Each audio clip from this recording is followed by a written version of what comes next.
Hey guys, this is Kathy. This video is going to be a little different. I'm going to talk about some dreams and visions that I've had, and I just want them recorded. I've never written them down. I've never told them to anyone. Maybe a few of them I've told to some people, but most of them I haven't. And before I forget too much, I wanted to record them. So this video, and I've been sick for a month, so I'm sorry if I sound really hoarse and I have a cough. So if I start coughing, I apologize. I'm just going to start with the one that's on my mind because somebody was talking about Bigfoot yesterday and I told them my story, which I'd never told anyone before. So, and these are just, I'm just putting these out here just to have them recorded, not for me, but to, I'm sure there's other people that have had experiences and they are not telling anyone because that's been me for many, many, many years. So I just want to start getting them out there saying this is really kind of a normal thing. More and more people are having these experiences. So several years ago, maybe 3 years ago, I was working at a crystal shop / rock shop. And there was a lady that I got to know in there, and she helped or was trying to get to gather people together to take them up to Mount Shasta. And I used to live in California, more in the Bay Area, and I've always wanted to go to Mount Shasta. And so I said, I would love to go. And she worked with a man up there who had a house. He had a 4-bedroom house, and I was kind of like rented it out as an Airbnb. Ended up no one else could go, just me. And so I went for like a whole week. I got to go by myself, and I'll just cut to the Bigfoot stuff. So I met the man who owned the house, and he kind of took me on a little tour of his property. He had lots of acres out there, very close to the mountain. You sit in his backyard, and then you just can see Mount Shasta, and pretty close. And he told me while he was out working, he's 80 years old, and he's a vet, and not a veterinarian, a vet. And he was telling me how he was out there working one day, and he thought, he felt something like somebody was looking at him, so he turned around, and he said there was this very tall, maybe 6 foot tall Sasquatch, and he said it was very long and skinny, like very scraggly looking, long and long arms. And he figured it's an adolescent because it wasn't beefed up, it was skinny. And it just stared at him. They just stared at each other. And then I cannot remember what he said. He either like closed his eyes for a second and opened them again, or turned his head and looked, you know what I mean, to see if is this really happening, and it was gone. And so they told me the story. He told me the story, and then there was some bushes, and this is full of trees and bushes, and he's building these. Him and his friend are building these literally kind of like stone circles. They're bringing in these giant boulders, and just him and this one other guy, and he's 80 years old. And they're just building this structure in there out of rocks. And so he said, see those bushes over there? We think there's a portal there, and that's where they come through, where the Bigfoot come through. And so they hung a sign. Someone hung a sign just to be funny on it. It said Bigfoot crossing. And I was like, oh. And so the lady that had told me about it, she was there, and I told her, I'm like, I would love to see Bigfoot. I think that would be really cool. I want to see Bigfoot. And that's all. And then I forgot about it. We went on with our day. And then that night, so I'm alone in this house all by myself. And I go to bed, I go to sleep, and I have this dream that's not a dream. All of a sudden, I'm seeing myself kneeling down by this tree, putting this crystals down in a crystal grid on the ground underneath a tree. that's very close to this portal area that he was talking about. And I had done that morning. I had put a grid out, a crystal grid out. And as I'm seeing myself doing this, kneeling down by the tree, working on the crystal grid, and I hear this voice. It was a very sweet, very innocent voice, and it said, "What are you doing?" And I instantly knew, it sounded like a child to me, And so I wasn't afraid at all.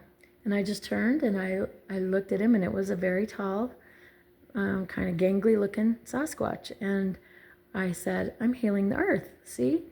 And I kind of showed him the crystal grid, and it was kind of funny because he was very childlike. He just goes, "Oh," like he really didn't care. He wasn't interested in seeing what I was doing.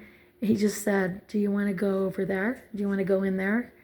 And he pointed to the bushes, and I got really scared. And I said, "Is there anything in there that can hurt me?" And he said, "What?" Like he didn't even understand the question. And so I said it slower. I go, "Is there anything in there that can hurt me?" And he said, "No." Like, what a funny question, No, there's nothing in there. And so I grabbed his hand, and then I said to him, when someone is scared, it's nice to hold their hand, because I wanted him to know why I grabbed his hand. And we started to walk towards the bush, and as we got closer, everything got blurry. Now, it's not really blurry, it was just out of focus. And so I'm thinking, wow, we're in a portal. And we're walking, and walked about 10 feet. And then I was looking, at the end of the, as far as I could see. And I could see two figures. And I just knew that was his family. They were waiting for him to come back. And so all of a sudden, they're getting less and less blurry, less and less out of focus. And on the last step, they're standing there, and it's his mother and father. And I looked at her, and she looked very like what you see people say Sasquatch look like. Dark eyes, dark face, a lot of hair. And so I looked at her, and then I looked at him, and I was literally kind of taken aback because he was much taller than her, and he had very human-looking blue eyes. And his face was not as dark as hers, more human-like, and it really shook me. I was just stared at him. I couldn't stop staring. And he looked down at us holding hands, and he said something like he was a little confused by that, and he goes, "Do you want him?" And this was all telepathic. And I think when we went through the portal, or the whole time, this was my higher self. But I think it was after we went through the portal that this is now my higher self, because what she said, I would not have said what she said. Was not me. It had to be her. She just said, "No, he has too much hair." And when she said that, the me that was watching this, I just was shocked. I was like, "Oh my gosh, I can't believe you said that." And the look on the dad's face was so funny. He looked shocked, and then he kind of almost looked offended, and then he stuttered, and he said, well, you don't have enough." And I thought that was so funny. I just threw my head back, and I was laughing, and then boom, I was out of there. I was just gone. And I was just in this, like, I couldn't see anything. And like I said, I believe that was my higher self. And so I'm talking to my higher self. I said, "Why did you say that? I think you hurt their feelings." And she said, "Oh, they just don't understand my sense of humor." And so she started drawing in the air, and she made a picture. Now this is like a photograph. It's not like she just made it with her hands. I don't know how. She just looks like she's drawing in the air. And there's this picture of this gorgeous Maine Coon, super fluffy. And then next to that, she makes a picture of a hairless cat. And then under the hairless cat, she makes a caption, and it says, "Yeah, not a good look." And then she kind of just moved her finger, like pushed it, and like she sent it to him telepathically, like, "There, I just, now they'll understand."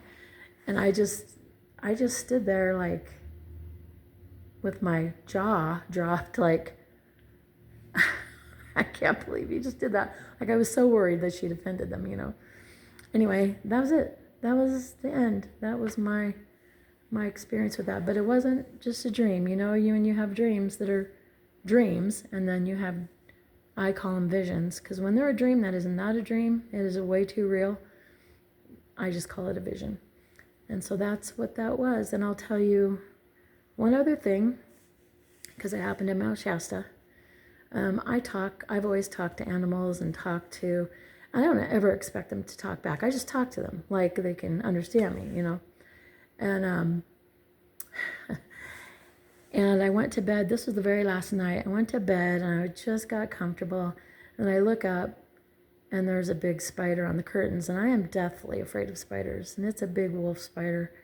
And I'm like, oh, you know, I instantly, you know, am freaked out. And I'm like, okay, I got to kill it. And there's a lamp in front of it. And I'm like, you know, I don't want it to run. If it runs, I'll never find it and I won't be able to sleep. And so I'm like, okay, how am I gonna do this without scaring it? I can't get around this lamp. And then I thought to myself, well, I'm at Mount Shasta. Probably shouldn't kill it, you know?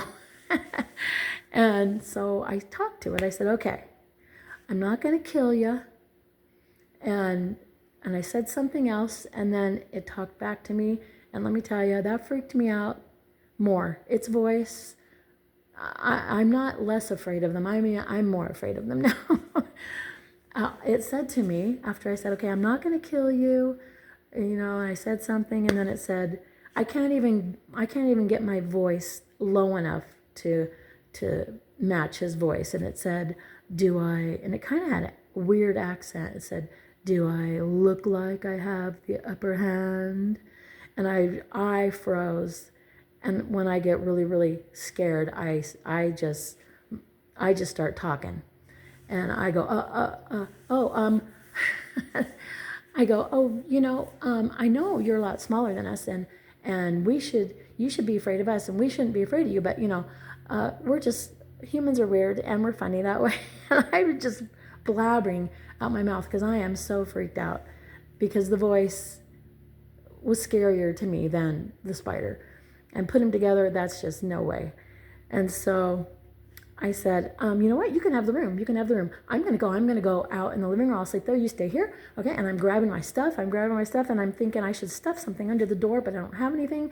So I get out of there as fast as I can. I shut the door and I'm just like, oh my gosh. And then I went on the couch to lay there, you know, to try to go to sleep. And I thought, you know, I should have probably tried to talk to it. I mean, it wasn't mean. It was the voice. It was the voice. I just couldn't do it. And so anyway, that was now since then I have talked to plants and I talked to rocks, and I can connect with their consciousness. But I never did that before. I never tried. You know, I just talked to them and I never paid any attention if they ever tried to talk back. Didn't expect it. So this was the very first time, and that was just a few years ago. And yeah, it was. I don't like spiders still, still to this day. So anyway, that's it for today. I'm going to do these ever so often because I have a whole lot that I want to record. I don't want to forget. So that's it for today.